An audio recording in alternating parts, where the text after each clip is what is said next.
The Lenovo Y540 has been such a highly requested gaming laptop on the channel that I bought one just to review for you all. So let's dig into the details and find out if it lives up to the hype in this review.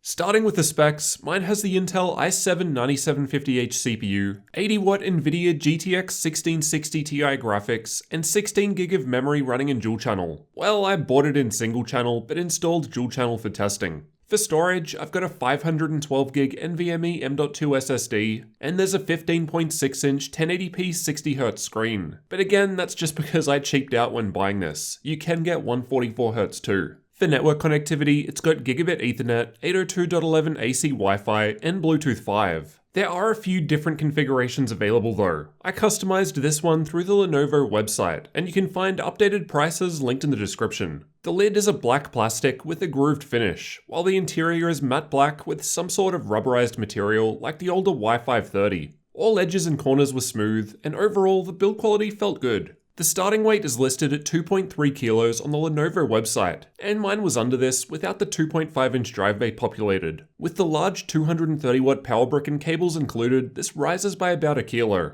The dimensions of the laptop are 36cm in width, 26.7cm in depth, and around 2.6cm thick at the highest point. This smaller footprint allows for thinner screen bezels, which I measured at around 8mm on the sides. The 15.6-inch 1080p IPS screen has a matte finish, good viewing angles, though no G-Sync like the more expensive Y740. We do however have the option of enabling or disabling hybrid mode through the Lenovo Vantage software. Enabling hybrid mode will give us better battery life with NVIDIA Optimus, as this will use the Intel graphics outside of gaming. While disabling hybrid mode will give us better performance by bypassing Optimus, but at the expense of worse battery life outside of graphical intensive tasks. I've measured the color gamut using the Spider 5 Pro, and my results returned 93% of sRGB and 72% of Adobe RGB. At 100% brightness in the center, I measured 293 nits with a 740:1 contrast ratio. So all aspects are a little lower compared to many other panels I've tested recently, though still fair and it looked fine. It's worth remembering this is one of the two available 60Hz panels, so expect different results with the other or 144Hz. You've also got the option of pushing the screen back pretty much a full 180 degrees. Backlight bleed wasn't too bad here, just some minor imperfections that I wasn't actually able to notice while viewing darker content, but this will vary between laptop and panel. There was some screen flex despite it being thicker plastic, however it felt sturdy with the hinges being out towards the far corners.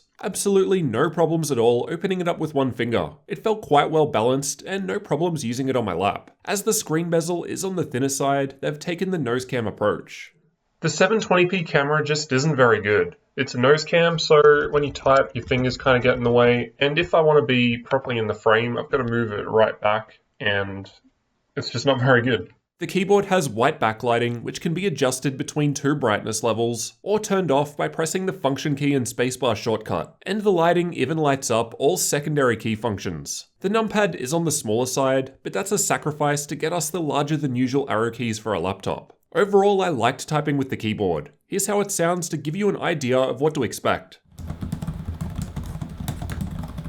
There was more flex while pushing down on the keyboard than I'd like, though this wasn't an issue during normal use. The touchpad has precision drivers, was smooth to the touch, and worked pretty well considering it was on the smaller side. The touchpad itself does not click down, however there are separate left and right click buttons below it, which make a very audible click sound when pressed. Fingerprints show up fairly easily on the black interior, and as a smooth surface, they were mostly easy to clean, though as a rubberized material, some dirt was harder to remove. On the left from the back, there's an air exhaust vent, USB 3.1 Gen 1 Type A port, and 3.5mm audio combo jack. On the right, there's just another USB 3.1 Gen 1 Type A port and air exhaust vent. The majority of the I/O is found on the back. From left to right, we've got a USB Type-C port, no mention of Thunderbolt though, mini DisplayPort 1.4, third USB 3.1 Gen 1 Type-A port, HDMI 2.0 output, Gigabit Ethernet, power input, and Kensington lock. Above the rear I/O are little images of what each is, so when you're standing over the machine plugging something in, you can get a rough idea of where it should go. The front is just smooth plastic, and we can see the two speakers towards the left and right corners.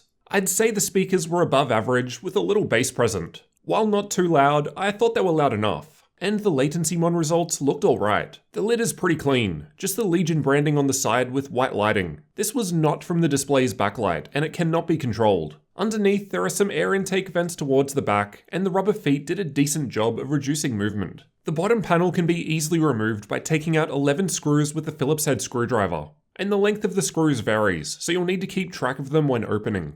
Once inside from left to right, there's the 2.5-inch drive bay, single M.2 slot, 2 memory slots, battery, and Wi-Fi card on the far right. Powering the laptop is a 3-cell 51 watt-hour L-shaped battery. I've tested it with the screen brightness at 50%, background apps disabled, and keyboard lighting off. While streaming YouTube videos, I was seeing great battery life with hybrid mode enabled, so with NVIDIA Optimus using the Intel integrated graphics. I've also tested with this disabled, so with only the NVIDIA graphics in use, and this burns battery faster as expected. While playing The Witcher 3 with medium settings and NVIDIA's battery boost set to 30 FPS, the battery lasted for 1 hour and 18 minutes. However, after the first 48 minutes, with 25% charge remaining, the frame rate dipped to 10 FPS and was hardly usable any longer. The 230 watt power brick that Lenovo includes with the Y540 was plenty for these specs. I was seeing some drain during my testing, but it would stop at around the 95% mark, which is pretty standard behavior. It's worth noting the brick was quite large and heavy compared to most other 230 watt ones I've used.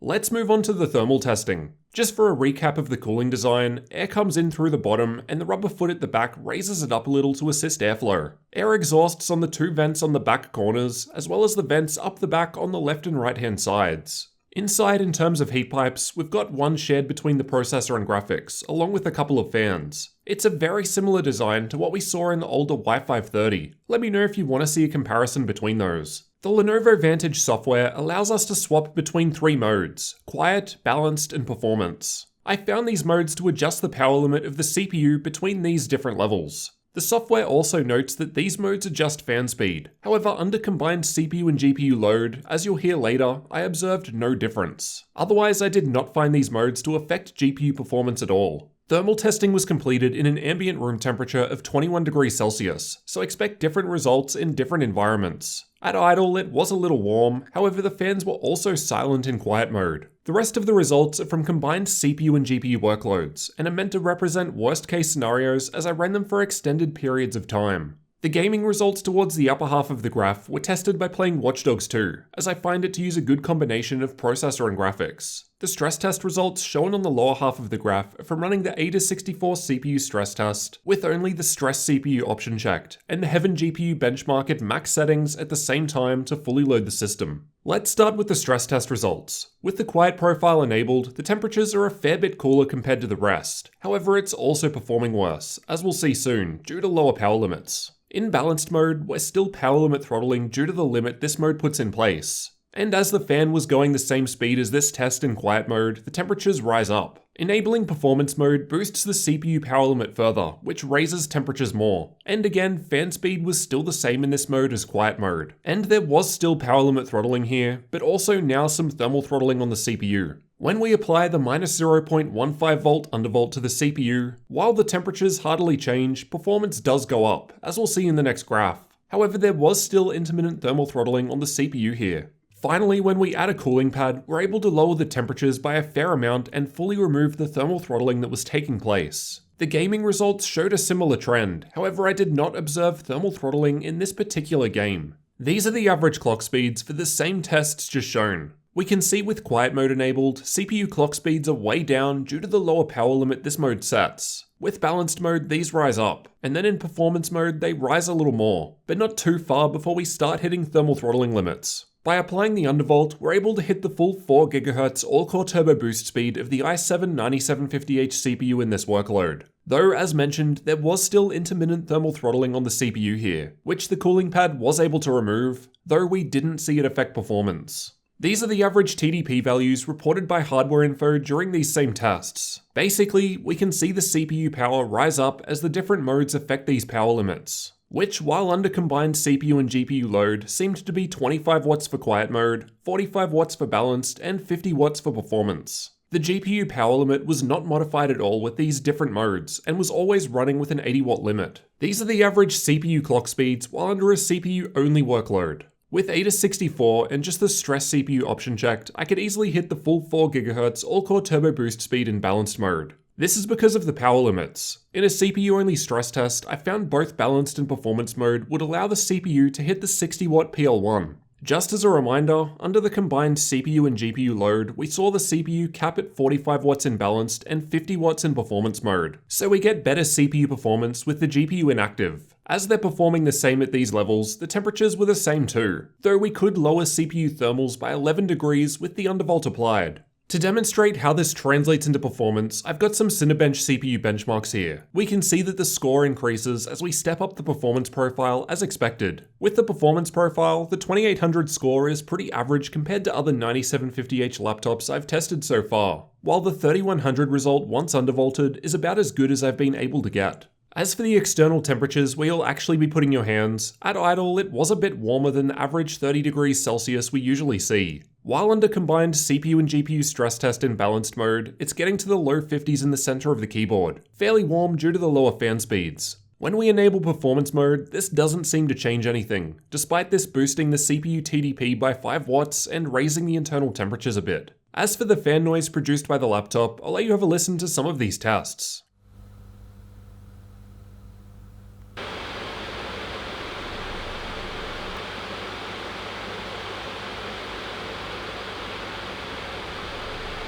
At idle with the quiet profile, it was completely silent, which explains the warmer internals and keyboard, though realistically not an issue. While gaming or under stress test, regardless of the fan profile in use, it was running at the same speed. It didn't actually change. I will note though that while under a CPU-only workload, the fan speed did vary more between modes. I'm thinking it must have just constantly been above whatever threshold they've got set while under combined CPU and GPU load. At the time of recording, there's no option to boost fan speed manually. There were no options for fan control through the Lenovo Vantage software, outside of what it notes for the quiet, balanced, and performance modes, which, as we just saw, didn't help. In previous models, such as my Y540, we could manually set the fan speed to maximum by pressing the Control, Shift, and 1 shortcut. However, this was not working with the Y540 with latest BIOS. I don't know if it used to exist with the older BIOS as I haven't tried it. However, with the Y740, this feature was recently removed. Whether on purpose or by mistake, I don't know. So not sure if that's the same deal with the Y540.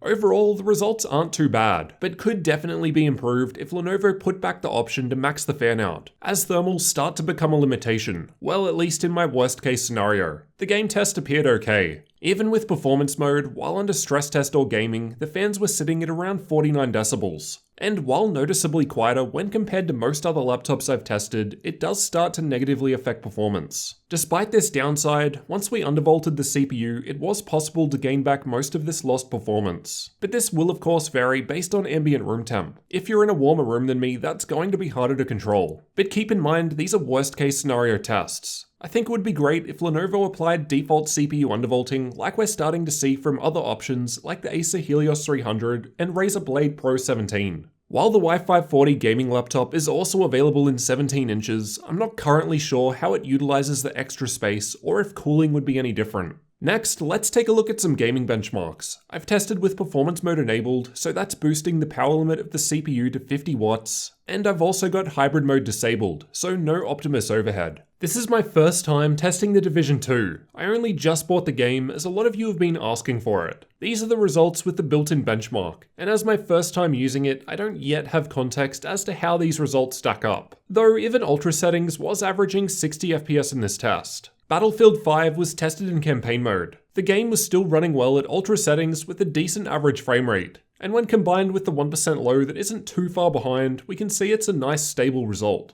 Apex Legends was tested with either all settings at maximum or all settings at the lowest possible values, as it doesn't have predefined setting presets. It was still playing well with maximum settings, still above 60 FPS for the 1% low, though minimum settings saw average FPS rise by almost 47%. Shadow of the Tomb Raider was tested with the built-in benchmark. The results from this test were looking good. We'll see how this game compares with some other laptops later, but at highest settings, it was close to the Dell G5 with RTX 2060. Far Cry New Dawn was tested with the built-in benchmark. This game seems to be fairly CPU heavy, and at ultra settings, both average FPS and 1% low are actually a little ahead of the Aero 15 I recently tested with more powerful 2070 Max-Q graphics. Fortnite was tested with the replay feature. Epic settings still averaged above 100 FPS and it was running well. Not too surprising, the game runs fine on basically any modern hardware, and we can get much higher frame rates at lower setting levels. Overwatch is another well-optimized game and was tested in the practice range. This game was also performing very well and able to hit the 300 FPS frame cap at low in this test. And as usual, Ultra settings was playing smoothly too. CSGO was tested using the Analytical FPS benchmark, and like Fortnite and Overwatch, I noticed this game was performing very well. I think this is a result of having the Intel GPU removed from the equation. Many more powerful laptops I've tested get the frame rate high settings has in this test at low settings just for context. Rainbow Six Siege was tested with the built-in benchmark. Even with maximum ultra settings, we're getting 120 FPS with decent 1% lows too, while high settings gets us to the 144 FPS sweet spot for a first-person shooter like this. Assassin's Creed Odyssey was tested with the built-in benchmark, and from my experience, this is quite a CPU-heavy test. Despite this though, the results at lower settings are pretty good, though the game doesn't really need high FPS to play anyway.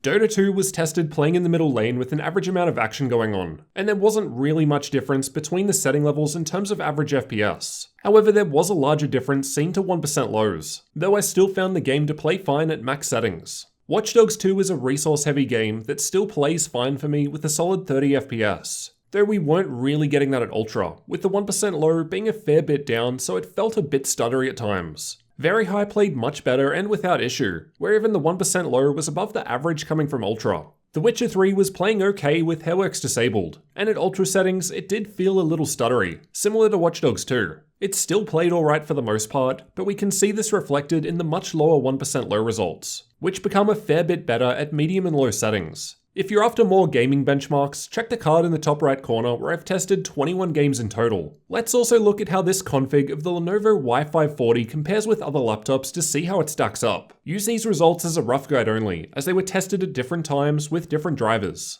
In Battlefield 5, I've got the Y540 highlighted in red near similarly spec'd machines. It's a little behind the Helios 300 with same specs just above it, which is expected as the Helios undervolts the CPU, boosts CPU power limit, and overclocks the graphics in turbo mode. The Y540 is hanging in there though. It's getting a boost as the 1660 Ti is connected directly to the screen, no Optimus. Here are the results from Far Cry 5 with ultra settings in the built-in benchmark. I found this to be a pretty CPU heavy test, and the results here are pretty good, with the Y540 beating both of the RTX 2060 laptops on the graph, and performing closer to the 1070 in the GE75, all while having a higher 1% low too. These are the results from Shadow of the Tomb Raider with the built-in benchmark at highest settings. The results seem fair, still below the Helios 300 with same specs, but that thing is a beast. And we're only 1 FPS behind the thermally throttled Dell G5 with RTX 2060. Overall, the Lenovo Y540 is providing good gaming performance. Some games were less smooth than I'd like at maximum settings, which I think isn't too surprising considering the hardware we're dealing with. For the most part though, all games ran well even with higher settings. The 1660 Ti is a great sweet spot. Now for the benchmarking tools. I've tested Heaven, Valley, and Superposition from Unigine, as well as Firestrike, TimeSpy, Port Royal, and VRMark from 3DMark. Just pause the video if you want a detailed look at these results. As we saw earlier, we've got the option of using 3 different modes, but also undervolting for extra performance. So let's see how these things actually affect games. I've tested Far Cry 5 with the built-in benchmark at 1080p with ultra settings. At the bottom, we've got the results with the quiet profile in use. So while this is performing worse, the results are honestly not bad. There wasn't really a difference between performance and balanced modes in terms of average FPS, though the higher CPU TDP seemed to boost the 1% low with performance mode. Finally, once we apply the minus 0.15 volt undervolt to the CPU and overclock the GPU by 100 MHz on the core and 500 MHz on the memory, we're seeing the best result in this test. It's worth noting that this result with our tweaks is extremely close to the Acer Helios 300, which has a lot of these improvements by default out of the box. So it'll be interesting when I compare these two in a future video. If you're new here, you'll definitely want to get subscribed for that one. I've used Crystal DiskMark to test the storage, and the 512GB NVMe M.2 SSD was performing quite well.